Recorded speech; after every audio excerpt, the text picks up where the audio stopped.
So in this video, I will be discussing a very simple lighting technique, but I can guarantee you it's gonna level up your flash photography game and at the same time show you how I use that technique to create these images.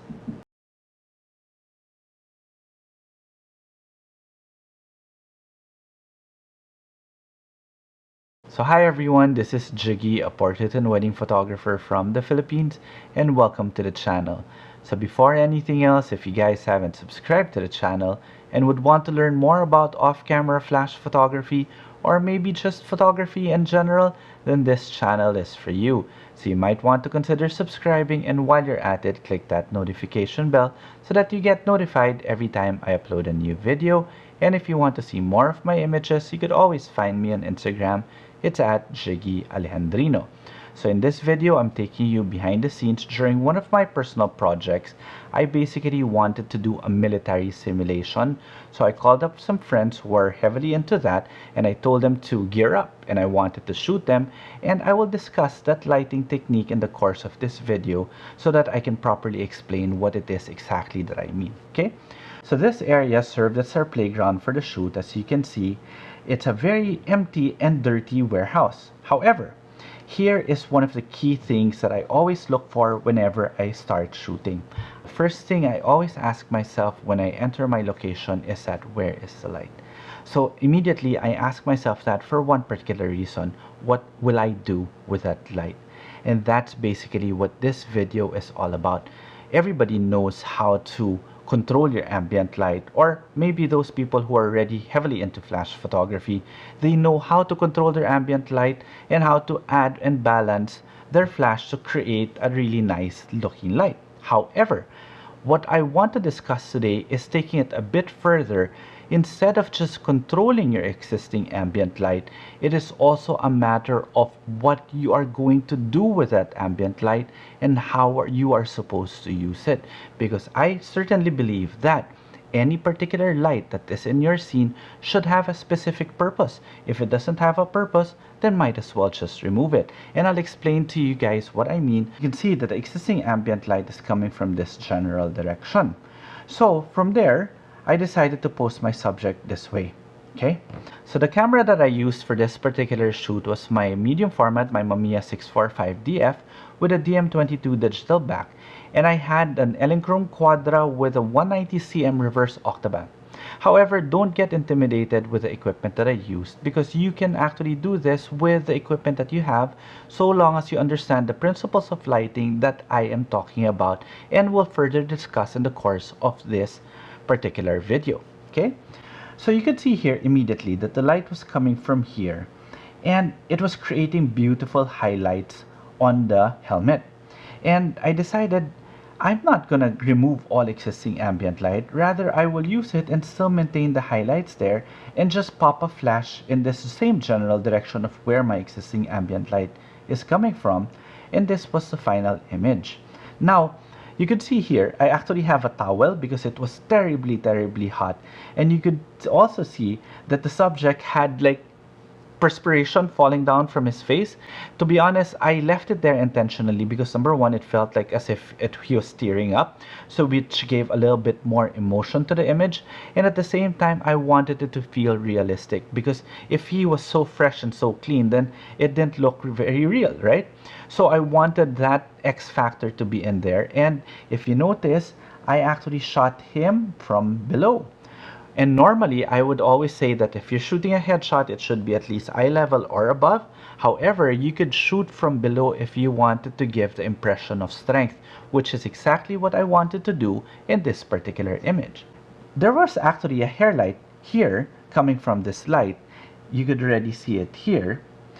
But that pose, this particular pose, did not show it. That's why I decided to shoot here in the same place more or less, and I decided to shoot another layout, and this time I wanted to make full use of the existing ambient light. Again, the existing ambient light is controlled to have a specific purpose.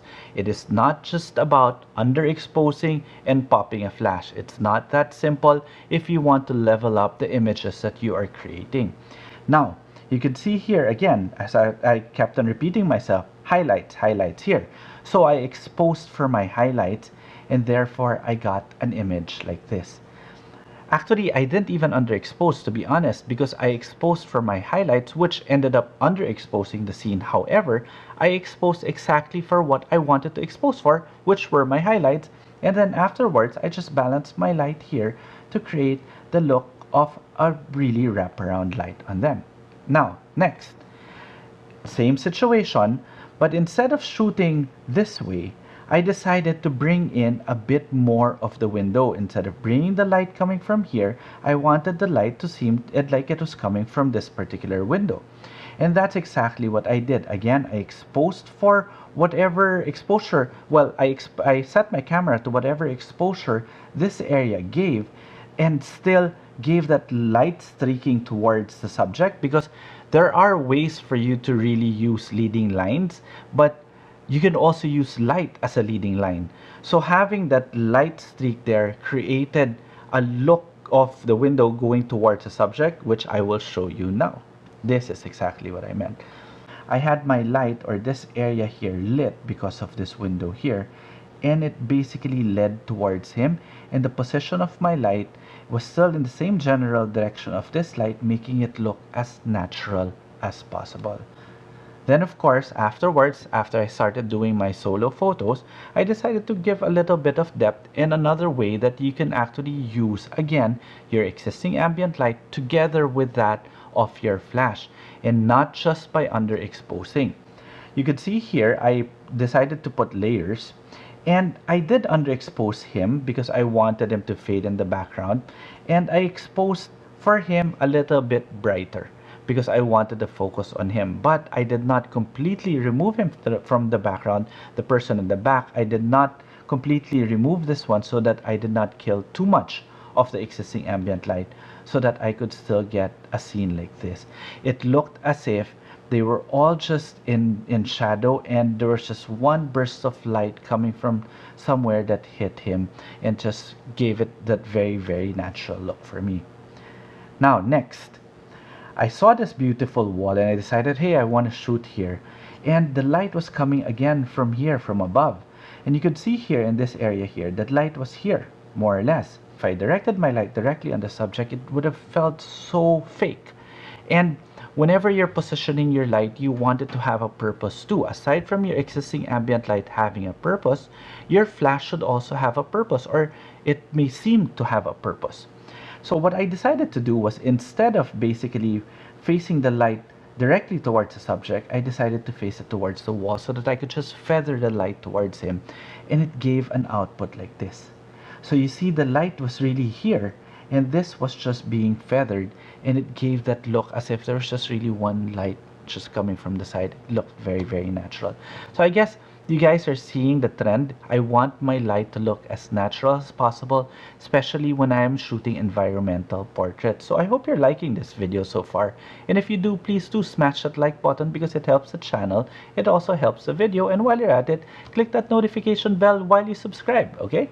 Again, in this wall, which I really fell in love with, I decided now to create something different. The light was coming from here, which was lighting basically this area, so they were all in shadow. Now normally you would just face the light towards them. However, I didn't want to do that again. I wanted to even light up this area more so that it would give me this look. So they are now being lit by feathered light coming from here in the side of the light, and you could still see basically all their facial expressions, and yet the light seems so natural. You could see as if they were just hiding in the corner, trying to catch their breath. Basically, it tells a story. The light will tell a story together with the posing, together with the composition. All of those things put together is the one that tells a story for your image. Now, from here, we decided maybe I should do, instead of just one light, I should play around with two. So, I took myself out from the beautiful light that was coming here from the side because I liked this truck, and I said maybe we could do a formation in the truck, but I still wanted that depth of having shadows and highlights in my particular shot. So that's why I decided to add another light here, which is another Electrum Quadra, but this time with a long throw reflector. So initially I had my light here, but I moved it back a little bit so it wouldn't be in frame, but the direction of the light was still the same. It was just headed towards here in this general direction. However, if you notice this light, this is how you would normally put your softbox, but I did something different for this particular scene and I brought it down. And you will see why I did that right now. There. So this light right here was the one coming from this light here. And this light here was the one coming from this light, which gave it that nice direction. Again, if I lit him from above here, I would have given too much light here. It wouldn't have given this three-dimensional effect for this particular scene.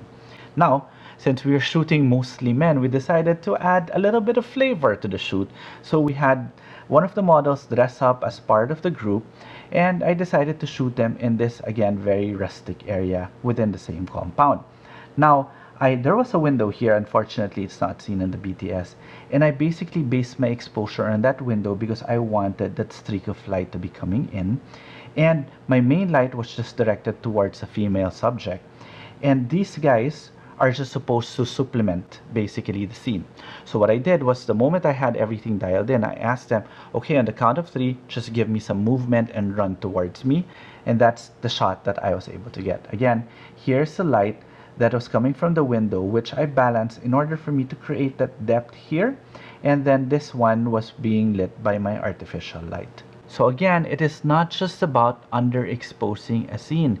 You have to control your existing ambient light, whether you underexpose or overexpose, it's really up to you, but you have to control your existing ambient light with a purpose so that you can properly balance it with your flash and create one harmonious light, one light that looks as if it was shot naturally.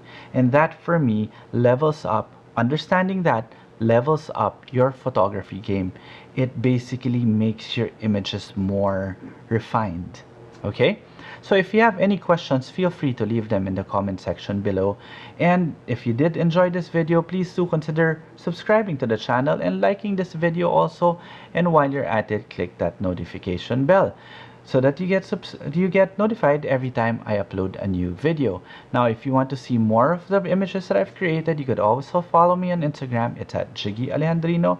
And if you guys are new to the channel, feel free to browse through all the videos that's already in the channel, mostly all about lighting. Okay, till the next video.